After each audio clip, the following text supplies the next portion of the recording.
Prosecutor Hawthorne questioned me about my career in New Guinea.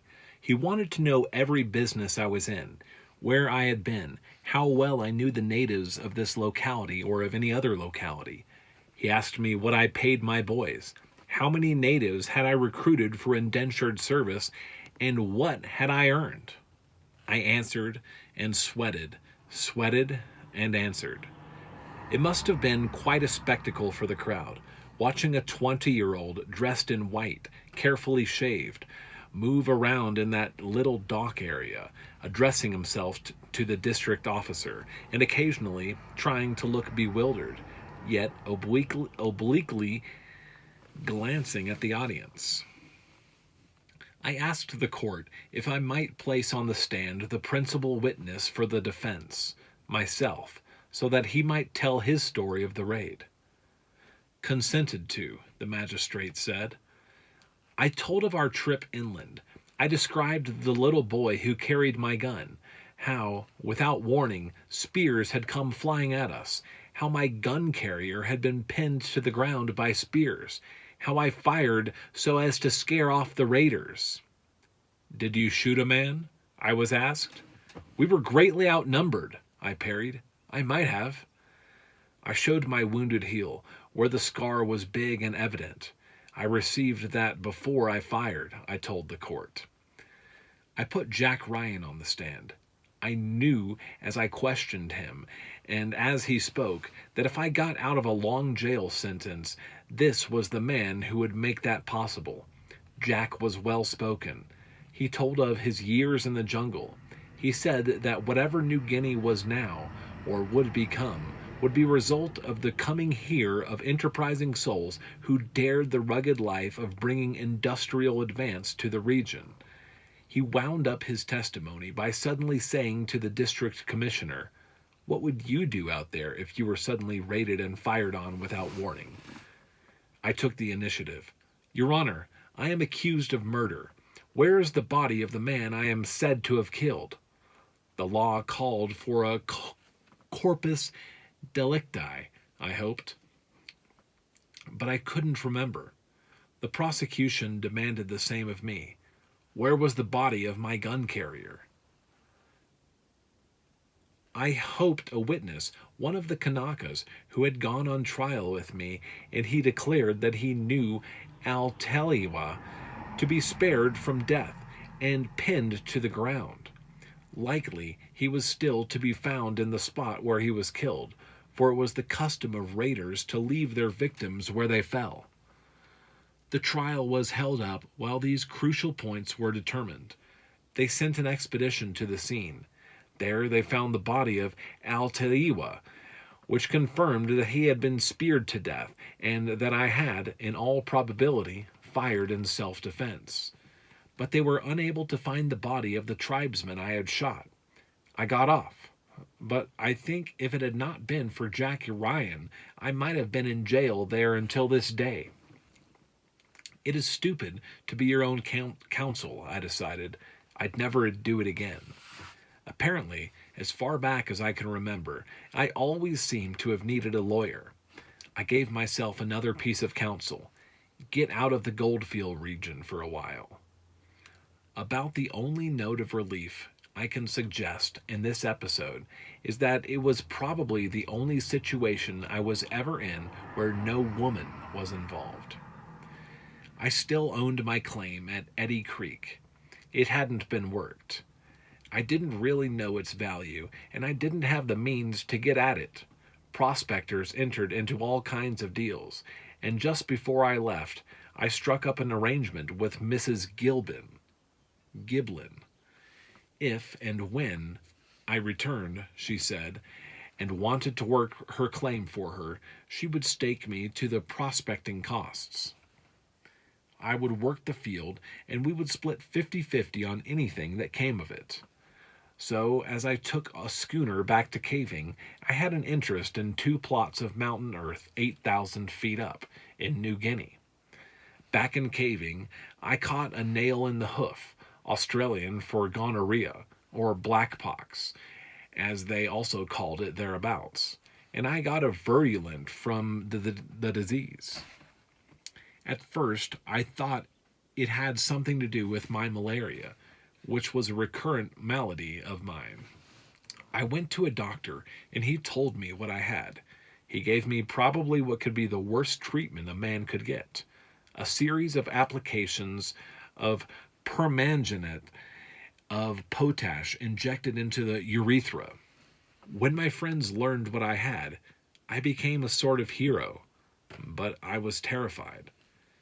In juvenile misjudgment, I thought I would get rid of it quicker by doubling the dose.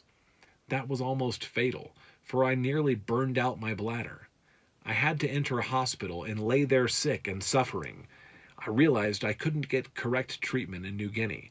I had to get back to Sydney, fast. I was broke, but I must get the fare to take the 10-day steamer cruise to southern Australia. My partner in the Mosque enterprise came to my aid. Dusty Miller practically forced 100 pounds on me. Weakened and upset, I left the hospital. The night before the ship sailed, I got into a poker game with the toughest players in caving, miners from the goldfields, and a couple of rich plantation managers, any of whom had much more to gamble with than I. We played all night. Half of the time, I didn't know what I was doing except that I held fantastic cards. Always a wild better in the morning, I was ahead 400 pounds. This was a fortune, and in a few minutes the ship would sail, and it was fair of me to quit the game. I picked up my hat and bag and said, "Fellows, see you some other time. If you want revenge, you can see me in Sydney." In Sydney, I entered into prolonged treatment. I wasn't in bed, but I received the primitive medication for gonorrhea, which prevailed before the penicillin age. It was the most extraordinary torture ever devised outside of the Spanish Inquisition. Youngsters of the present generation, with antibiotics to cure venereal diseases, cannot ever know the enormity of the jump from the early painful treatment to the present chemical cures. I stayed about Sydney for months, concentrating on trying to get cured. I was told to stay away from alcohol, and that wasn't so hard. I managed to float, a man about town, for a while without getting work. I saw Naomi Dibbs once or twice, and that curious, reserved, non-physical relationship as of old was still there. We even revived our engagement. But I spent my money too freely, and soon it ran out. I had to look for work again. Jobs were scarce. I was still a man without a single training, with no calling, no profession. I had in those days some wit, youth, good looks, charm, I guess, some knowledge of how to work men, but skills? Nothing. My stock in trade was a rather baronial air. I had to switch to a lower grade residence. I lived in a place called the Sailor's Rest in Woolloomulu at 9 pence a night. I was in a dormitory with 40 other bums. When you went to sleep at night, you had to put your shoes underneath the bedposts. Otherwise, you might wake up in the morning and find yourself permanently barefoot. I kept some resemblance to a crease in my trousers by placing them in newspapers between the bed and the mattress. My capital I calculated very carefully. I could remain at the Sailor's Rest for a few more nights before going to the Sydney Domain, where I could sleep on newspapers in a cave. Meantime, I had to invent some method of eating. The hungrier I got, the more ideas came and were dismissed. Then, one day, Usher's, a famous hotel on King Street, was generous with their counter lunches. Large hams that made you drool, roast beef, cheeses, pretzels. Naturally, a customer was expected to buy something, but I overcame this hurdle. I would saunter in, look around the room, haughtily, casually meander over to the bar and buy a pack of Capstan cigarettes, price 6 pence. I would go over to the lunch counter in an even more leisurely manner and help myself to as much ham and cheese as I could nonchalantly swallow. That assuaged the pangs of hunger. I sat down at a table and glanced at the newspaper. Then I sauntered out, strolled to the corner, and ran like hell over to the Carlton Hotel. Outside the Carlton was a market where vendors would sell you anything from shoelaces to their sisters. I stood on the corner with the rest to sell my packet of capstans. A brand new pack of cigarettes. Cobbler, I don't smoke myself. Thus I recouped my capital.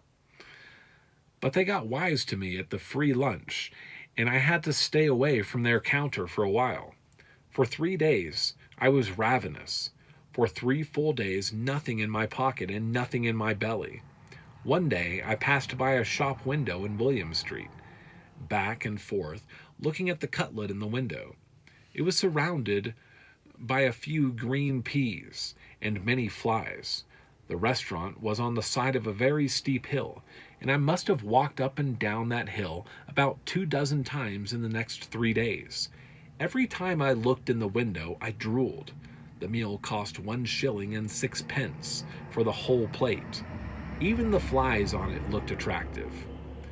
I got a job as a bottle smeller. My work was to sit in front of a great pile of bottles and sniff them to find out whether any foreign substances, such as kerosene or turpentine, had been put in them. If they smelled bad, separate them from the others.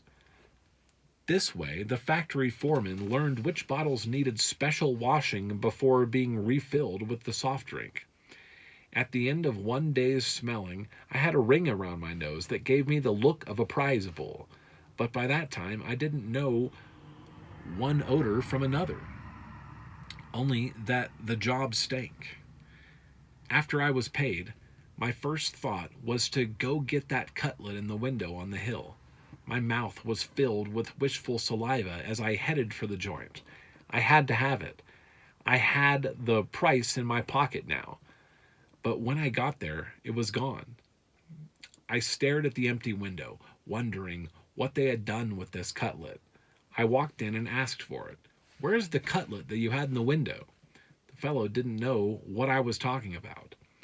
I ordered Australian oysters, probably the most stupid thing you could eat after 3 days of hunger, several glasses of beer, and to top that off, I stuffed myself with tongue sandwiches. Lean on tongue, liberal on bread. I swelled up like a football, but by God, I had a bellyful and was ready to face the world again. I resumed calling at Usher's. There, I had a casual meeting with a very big man at the bar. He had huge hands, each big as a ham, and he seemed powerful. He was young, about my age, good-looking, and he talked of his athletic feats. Braggart, I thought, and I didn't take to him. His name was Fred McAvoy.